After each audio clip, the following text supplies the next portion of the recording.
Sunita Williams और very विल्मोरे ये दो एस्ट्रोनॉट्स अंतरिक्ष में फंसे हुए हैं जो 10 दिन के मिशन के लिए आईएसएस पर अपने पार्टनर वेरी विल्मोरे के साथ गई थी और आज उन्हें 40 दिनों से भी ज़्यादा हो गया है।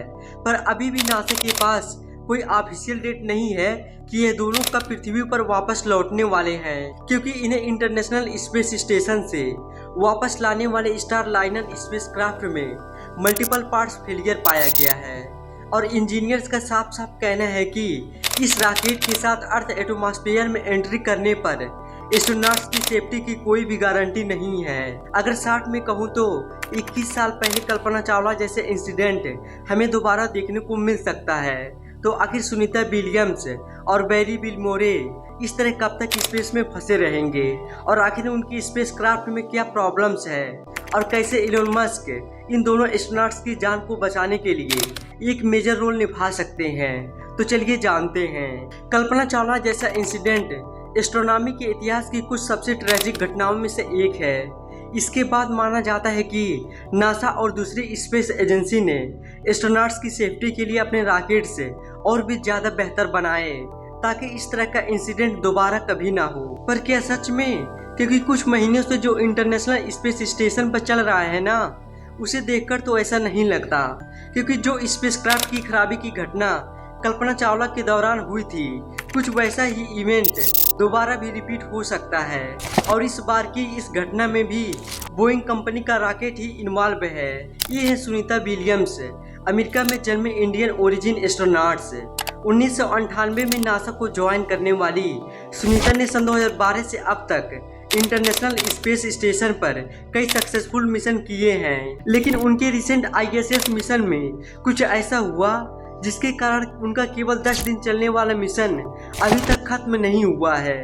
और आज सुनीता को 3 महीने से ऊपर हो चुका है, क्योंकि उनके पास पृथ्वी पर वापस आने के लिए कोई सेफ्टी स्पेसक्राफ्ट भी नहीं है। और जिस बोइंग स्पेसक्राफ्ट में वो स्पेस में गई थी ना, उसमें कुछ तकनीकी प्रॉब्लम्स आ गया है जिनके साथ अगर उसने पृथ्वी के एटमॉस्फेयर में एंटर किया तो एक खौफनाक डिजास्टर कन्फर्म है। 5 जून 2024 Cape Canaveral space force station Florida Boeing star liner spacecraft ने एस्ट्रोनॉट्स वेरी विल्मोरे और सुनीता विलियम के साथ अर्थ से 460 किमी ऊपर स्पेस में फ्लोट हो रहे इंटरनेशनल स्पेस स्टेशन की ओर उड़ान भरी। इस स्पेसक्राफ्ट का यह पहला आईएसएस मिशन था और पृथ्वी से आईएसएस तक पहुंचने की यह जर्नी स्टार लाइनर ने सक्सेसफुली तय की और 6 जून को दोनों एस्ट्रोनॉट्स आईएसएस तक पहुंचकर डॉक हो गए। दोनों एस्ट्रोनॉट्स को इसी स्टार लाइनर स्पेसक्राफ्ट के जरिए वापस पृथ्वी पर लौटना भी था, लेकिन कुछ भी प्लान के अकॉर्डिंग नहीं हुआ, क्योंकि आईएसएस पर डॉक करने के दौरान ही एस्ट्रोनॉट्स ने स्टार लाइनर के कंप्यूटर में कई मेल फंक्शन रिपोर्ट किए। शुरू में इन एरर्स को काफ़ी लाइटली लिया गया और नासा ने इन्हें फिक्स करने का काम एस्ट्रोनॉट्स वेरी विल्मोरे और सुनीता विलियम्स को देते हुए नेक्स्ट रिटर्निंग डेट फरवरी 2025 को कर दिया। अब वैसे भी स्टार लाइनर अभी अर्थ सरफेस से 460 किमी ऊपर मौजूद है और बोइंग का कोई भी इंजीनियर स्पेस में जाकर तो स्टार लाइनर के खराब पार्ट्स को चेंज या फिक्स नहीं कर सकता। इसलिए अब जिम्मेदारी इन्हीं एस्ट्रोनॉट्स के ऊपर है कि वो अपने स्टार लाइनर को फिक्स करें ताकि वे खुद सेफली पृथ्वी पर वापस लौट सके। इस स्टार लाइनर स्पेसक्राफ्ट में जो सबसे बड़ी प्रॉब्लम है वह है थ्रस्टर्स का, जो कि अर्थ पर रिटर्निंग के दौरान उसके एंट्री की तेज वेलोसिटी को कम करने और सेफ लैंडिंग को गाइड करने का काम करता है। इन 28 में से 5 थ्रस्टर्स पूरी तरह से फेल कर चुके हैं। इसके अलावा इंजन को फ्यूल सप्लाई करने वाले वाल्व खराब हो चुके हैं। ये सारी प्रॉब्लम्स इतनी सीरियस है कि कई इंजीनियर साफ साफ कह रहे हैं कि इन कंडीशन में इसकी कोई भी गारंटी नहीं है कि दोनों एस्ट्रोनॉट्स सेफली पृथ्वी पर लौट पाएंगे या नहीं। यानी इस तरह इन तकनीकी इश्यू के साथ स्टार लाइनर को वापस अर्थ एटमॉस्फेयर में इंटर कराना काफ़ी रिस्की हो सकता है, क्योंकि 3 महीने से ऊपर हो चुका है। पर अभी नासा ने कोई भी ऑफिशियल डेट जारी नहीं की कि दोनों एस्ट्रोनॉट्स कब पृथ्वी पर सेफली लौटेंगे।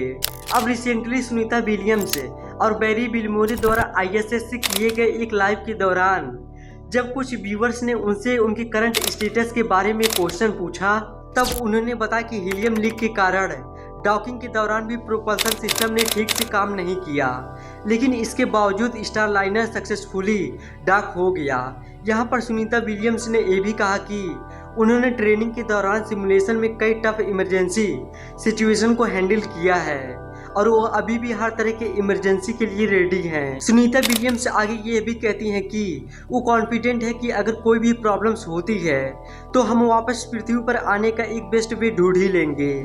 अंत में बैरी विल्मोरे मजाक करते हुए कहते हैं कि वैसे भी इंटरनेशनल स्पेस स्टेशन रहने और काम करने के लिए काफ़ी अच्छी जगह है, पर रियलिटी यही है कि इन दोनों एस्ट्रोनॉट्स के पास ज़्यादा समय नहीं है।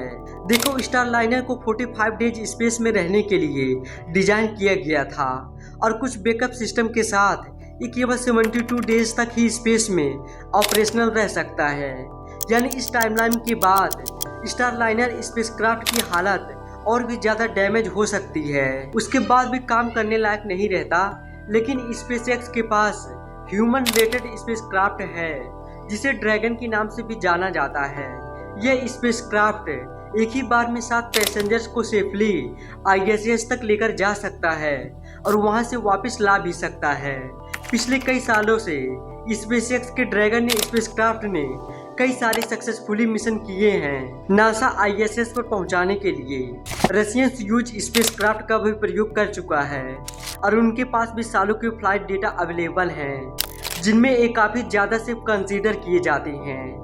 पर इस समय स्पेसएक्स के पास कई एडवांटेज हैं, जैसे कि स्पेसएक्स द्वारा ISS पर किए गए लास्ट मिशन के दौरान गया ड्रैगन स्पेसक्राफ्ट ऑलरेडी ISS पर डॉक है, जो केवल कमांड का इंतजार कर रहा है। और अगर स्पेसएक्स को ये काम दिया गया तो इन दोनों एस्ट्रोनॉट्स को वापस अर्थ पर सेफली लेकर आ सकता है।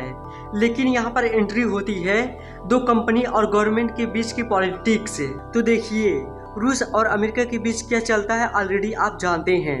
ऊपर से जब से यूक्रेन रशिया युद्ध स्टार्ट हुआ है उसके बाद तो अमेरिका और यूरोप की कंट्री ने रशिया के साथ अपने सभी रिलेशनशिप तोड़ दिए। अगर नासा रशिया से हेल्प मांगती भी है तब भी रशिया उनके एस्ट्रोनॉट्स की मदद नहीं करेगा। यानी रशियन यूज स्पेसक्राफ्ट का ऑप्शन तो नासा के पास अब है ही नहीं।